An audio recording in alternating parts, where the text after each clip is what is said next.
ಈ ದಿನ 3ನೇ ತಾರೀಕು ಏನು ನಮ್ಮ ಈ ACS ಫಿಲ್ಲಿಂಗ್ ಸ್ಟೇಷನ್ನು ಒಂದು ಪೂಜಾ ಕಾರ್ಯಕ್ರಮವನ್ನು ಹಮ್ಮಿಕೊಂಡಿದ್ವಿ.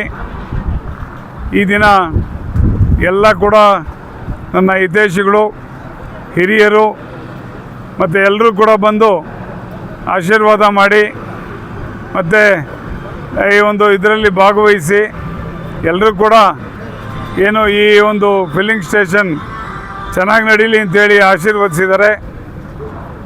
ಹಾಗೆಯೇ ಏನು ಈ ಒಂದು ಫಿಲ್ಲಿಂಗ್ ಸ್ಟೇಷನ್ ಪ್ರಾರಂಭ ಮಾಡಿದ್ದೀವೋ ಇದರಲ್ಲಿ ಒಳ್ಳೆಯ ಉತ್ತಮವಾದಂಥ ಪೆಟ್ರೋಲ್ ಮತ್ತು ಡೀಸೆಲನ್ನು ಸರಬರಾಜು ಮಾಡ್ತಕ್ಕಂಥದ್ದು ನಮ್ಮ ಒಂದು ಗುರಿ. ಏನು ಇಂಡಿಯನ್ ಆಯಿಲ್ ಕಂಪ್ನಿ ಇದೆಯೋ ಕಂಪನಿ ರೂಲ್ಸ್ ಪ್ರಕಾರ ಮತ್ತು ಸರ್ಕಾರದ ರೂಲ್ಸ್ ಪ್ರಕಾರವಾಗಿ ನಾವು ಈ ಒಂದು ಬಂಕನ್ನು ನಡೆಸ್ಕೊಂಡು ರೈತರಿಗೆ ಮತ್ತು ಎಲ್ರಿಗೂ ಕೂಡ ಉತ್ತಮವಾದಂಥ ಒಂದು ಸೇವೆಯನ್ನು ನಾವು ಕೊಡಲಿಕ್ಕೆ ತಯಾರಿದ್ದೀವಿ. ಮತ್ತು ಈ ದಿನ ಬಂದು ಎಲ್ಲರೂ ಕೂಡ ಆಶೀರ್ವದಿಸಿದ್ದಕ್ಕೆ ನಾನು ಅವರೆಲ್ಲರಿಗೂ ಕೂಡ ಕೃತಜ್ಞತೆಗಳನ್ನು ಸಲ್ಲಿಸ್ತಾ ಇದ್ದೀನಿ. ದೇವರು ಒಳ್ಳೇದು ಮಾಡಲಿ ಸರ್. ಎಲ್ರಿಗೂ ನಮಸ್ಕಾರ. ಇವತ್ತು ನಮ್ಮ ತಾಲೂಕಿನವರೇ ಮತ್ತು ರಾಜಕೀಯ ಧುರೀಣರಾಗಿ ಇವತ್ತು ಈ ಒಂದು ಕಾರ್ಯಕ್ರಮನ ಹಮ್ಮಿಕೊಂಡಿದ್ದಾರೆ. ಏನು ಫಿಲ್ಲಿಂಗ್ ಸ್ಟೇಷನ್ ಏನಿದೆ ಇದನ್ನು ನಾವು ಕನಸಿನಲ್ಲೂ ಕೊಂಡ್ಕೊಂಡಿಲ್ಲ ನಾಗರಾಜ್ ಅವರು ಈ ಮಟ್ಟಕ್ಕೆ ಬರ್ತಾರೆ ಅಂತೇಳಿ.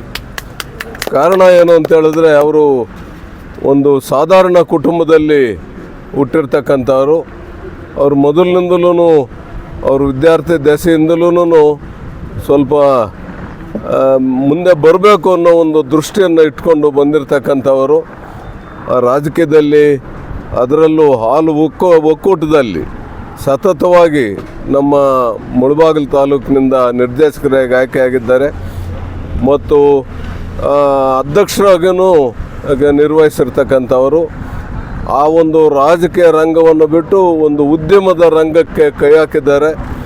ಅದು ಒಳ್ಳೆ ಯಶಸ್ಸನ್ನು ಸಿಕ್ಕಲಿ, ಒಳ್ಳೆ ಉದ್ಯಮಿಯಾಗಿ ಬೆಳೀಲಿ ಮತ್ತು ನಮ್ಮ ಸಮಾಜಕ್ಕೆ ಒಳ್ಳೆ ಸೇವೆಯನ್ನು ಸಿಕ್ಕಲಿ.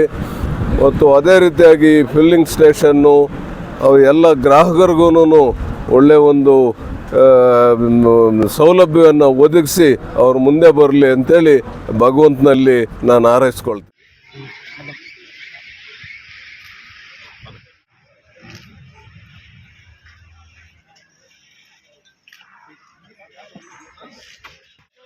ಇಲ್ಲಿ ನೋಡಿ ಸರ್.